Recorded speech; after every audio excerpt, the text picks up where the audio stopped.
আসসালামু আলাইকুম, welcome back to Android tutorial চ্যানেলে সবাইকে স্বাগতম। তো বন্ধুরা, আমরা আজকে দেখাবো কীভাবে আপনার হাতে থাকা অ্যান্ড্রয়েড ফোনটি কম্পিউটার বানাবেন। তো বন্ধুরা, এই ভিডিওর স্ক্রিনে দেখতে পাচ্ছেন মোবাইলটা কম্পিউটারে হয়ে গেছে। তো বন্ধুরা, আপনার মোবাইলটি কম্পিউটার করতে হলে আমাদের ভিডিওটি শেষ পর্যন্ত দেখতে থাকুন ও আমাদের চ্যানেলটি সাবস্ক্রাইব করবেন আর পাশে থাকা বেল বাটনটিকে অল করে রাখবেন। তো চলুন এবারে ভিডিওটি শুরু করা যাক। তো বন্ধুরা, মূল ভিডিওতে চলে আসলাম। তো বন্ধুরা, মোবাইলটাকে কম্পিউটার স্ক্রিনে করতে হলে একটা অ্যাপের প্রয়োজন হবে। অ্যাপটা প্লে স্টোরে কোথাও আপনারা পাবেন না। তো আমরা ভিডিওটির শেষ অংশে দেখিয়ে দেবো কীভাবে অ্যাপটা ডাউনলোড করবেন। তো বন্ধুরা, দেখতে পাচ্ছেন ইনস্টল হয়ে গেছে। এবার আমরা ওপেন করে নিচ্ছি। তো ওপেন বাটনে ক্লিক করেছি। ওপেন করার পর দেখতে পাচ্ছেন পারমিশন আসছে। আপনারা এখান থেকে অ্যালাউ অথবা ডেনিতে ক্লিক করবেন। আমরা এখন ডেনিতে ক্লিক করছি। তো বন্ধুরা, আবারও পারমিশন চাইতে পারে, আপনারা অ্যালাউ অথবা ডেনিতে ক্লিক করবেন। আমরা এখন ডেনিতে ক্লিক করছি। এখানে দেখতে পাচ্ছেন অ্যালামের নিচে ইয়েস এবং নো। তো আপনারা ইয়েসে ক্লিক করবেন। ক্লিক করার পর দেখতে পাচ্ছেন মোবাইলটা ডেস্কটপ উইন্ডোজ 10-এর মতো ওপেন হয়েছে। তো বন্ধুরা, দেখতে পাচ্ছেন মোবাইলটা কিন্তু এখনও লম্বা সাধারণভাবে রয়েছে।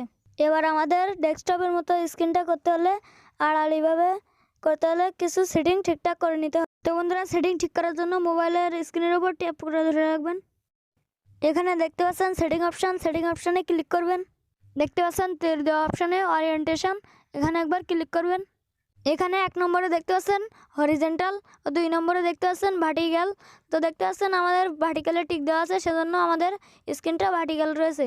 আর 3 নম্বর দেখতে পাচ্ছেন অটোমেটিক্যাল। তো আমরা এখান থেকে 1 নম্বর যে অপশানটা রয়েছে হরিজেন্টাল অপশানে আমরা ক্লিক করব। তাহলে আমাদের স্ক্রিনটা কম্পিউটারের স্ক্রিনের মতো আড়াআড়িভাবে হয়ে যাবে। ক্লিক করার পর দেখতে পাচ্ছেন ইয়েস এবং নো, আপনারা এখান থেকে ইয়েস করে দিবেন। ক্লিক করার পর বন্ধুরা, দেখতে পাচ্ছেন আমাদের মোবাইলটি কিন্তু পুরোপুরিভাবে ডেস্কটপ ল্যাপটপের মতো হয়ে গেছে। তো বন্ধুরা, আমরা যদি এখন কম্পিউটার আইকনে ক্লিক করি, তাহলে দেখতে পাচ্ছেন আমাদের মেমোরিটাও কম্পিউটারের মেমোরির মতো হয়ে গেছে। এবার আমরা ব্যাক আসার জন্য ক্রস অপশানে ক্লিক করছি।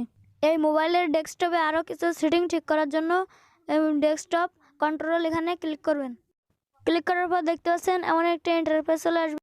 এখানে দেখতে পাচ্ছেন আমাদের উইন্ডোজ 10 দেওয়া আছে। আপনারা এখান থেকে উইন্ডোজ এক্সপি দিতে পারবেন, উইন্ডোজ ভিসা দিতে পারবেন, উইন্ডোজ 7 দিতে পারবেন। তো আমরা এখন এখান থেকে উইন্ডোজ 7 দিয়ে দিচ্ছি। তার নিচে দেখতে পাচ্ছেন স্ক্রিন নম্বর, এখান থেকে আপনি 1 2 3 করে দিতে পারবেন।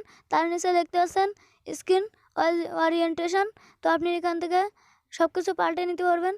আর তার নিচে দেখতে পাচ্ছেন অ্যাডজাস্ট আইকন সাইজ, আপনি এখান থেকে বাড়িয়ে কমিয়ে নিতে পারবেন। এখানে আরও অনেক সেটিং রয়েছে, আপনারা এখান থেকে সেটিংগুলো পরিবর্তন করে নিতে পারবেন। তারপর আপনারা কনফার্মে ক্লিক করবেন। আমরা এখন কনফার্মে ক্লিক করছি। তো বন্ধুরা, আপনারা এখান থেকে ওয়ালপেপার বদলাতে চাইলে আপনারা স্ক্রিনের উপর আবারও ট্যাপ করে ধরে রাখবেন। দেখতে পাচ্ছেন ওয়ালপেপার, এখানে ক্লিক করবেন। ক্লিক করে দেখতে পাচ্ছেন সেট ওয়ালপেপার, আপনারা ক্লিক করবেন। এখানে ক্লিক করে দেখতে লোকালে ক্লিক করবেন। ক্লিক করার পর আপনাকে গ্যালারিতে নিয়ে যাওয়ার জন্য ফটোসে ক্লিক করবেন। ক্লিক করে আপনি একটা ফটো সিলেক্ট করে নেবেন। আমরা এখন এই ফটোটা সিলেক্ট করে যে দেখতে পাচ্ছেন সেট অ্যাজ, এখানে ক্লিক করলাম। ক্লিক করার পর দেখতে পাচ্ছেন আমাদের সেই ফটোটা ডেস্কটপে পরিবর্তন হয়ে গেছে। তো বন্ধুরা, ডেস্কটপের স্ক্রিনে নতুন অ্যাপ আনার জন্য আবারও ট্যাপ করে ধরে রাখবেন।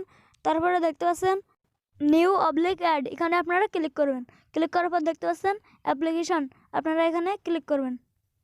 ক্লিক করার পর দেখতে পাচ্ছেন এখানে আপনার ফোনের যে অ্যাপগুলো রয়েছে সেগুলো এখানে শো করছে। তো আপনি যেগুলো হোম স্ক্রিনে নিয়ে যাবেন সেটাতে টিকমার্ক দিবেন। আমরা কয়েকটা অ্যাপের টিকমার্ক দিচ্ছি। নিচে দেখতে পাচ্ছেন কনফার্ম, এখানে ক্লিক করবেন। আমরা এখন কনফার্মে ক্লিক করছি। তো বন্ধুরা, দেখতে পাচ্ছেন আমরা যে অ্যাপগুলোতে টিকমার্ক দিয়েছিলাম সেগুলো এখানে শো করছে। তো বন্ধুরা, আপনারা ডেস্কটপের মতো রিফ্রেশ করতে পারবেন। রিফ্রেশ করতে চাইলে স্ক্রিনের উপর ট্যাপ করে ধরে রেখে দেখতে পাচ্ছেন রিফ্রেশ, এখানে ক্লিক করলে রিফ্রেশ হবে।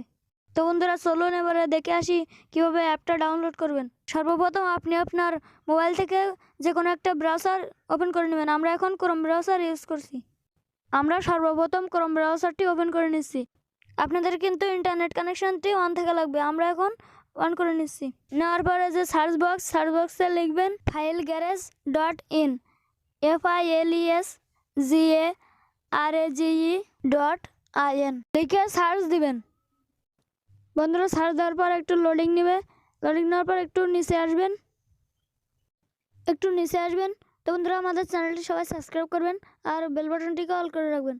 তো দেখতে পাচ্ছেন উপরে যে অ্যাপটা দেখতে পাচ্ছেন অ্যান্ড্রয়েড উইন্ডোজ, আমাদের কিন্তু এই অ্যাপটা ডাউনলোড করতে হবে, সেজন্য এখানে একবার ক্লিক করতে হবে। এমন একটি ইন্টারফেস চলে আসবে। তো বন্ধুরা আমাদের ভিডিও ডিসক্রিপশন বক্সে লিঙ্ক দেওয়া থাকবে, সেখানে ক্লিক করলে আপনাকে এই অপশনে নিয়ে আসবে, তাহলে আপনাকে আর বেশি কষ্ট করা লাগবে না। আপনারা এই পেজটা থেকে খুব সহজে ডাউনলোড করতে পারবেন, তাহলে আর কষ্ট হবে না। এবার আপনারা এখান থেকে একটু স্ক্রল ডাউন করে নিচে যাবেন। তো বন্ধুরা দেখতে পাচ্ছেন ডাউনলোড 23 MB, এখানে একবার ক্লিক করবেন। তো বন্ধুরা ক্লিক করার সাথে সাথে কিন্তু এই অ্যাপটা ডাউনলোড হওয়া শুরু করবে। তো বন্ধুরা দেখতে পাচ্ছেন আমাদের অ্যাপটা কিন্তু ডাউনলোড হয়ে গেছে, আমরা এখন ইনস্টল করছি।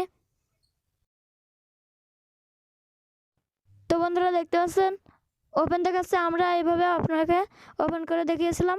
তো বন্ধুরা এই ছিল আজকের ভিডিওটি ভালো লাগলে লাইক করবেন আর কমেন্টে মন্তব্য জানিয়ে দেবেন। তো আমাদের চ্যানেলটি সবাই সাবস্ক্রাইব করবেন আর পাশে থাকা বেল বাটনটিকে অল করে রাখবেন।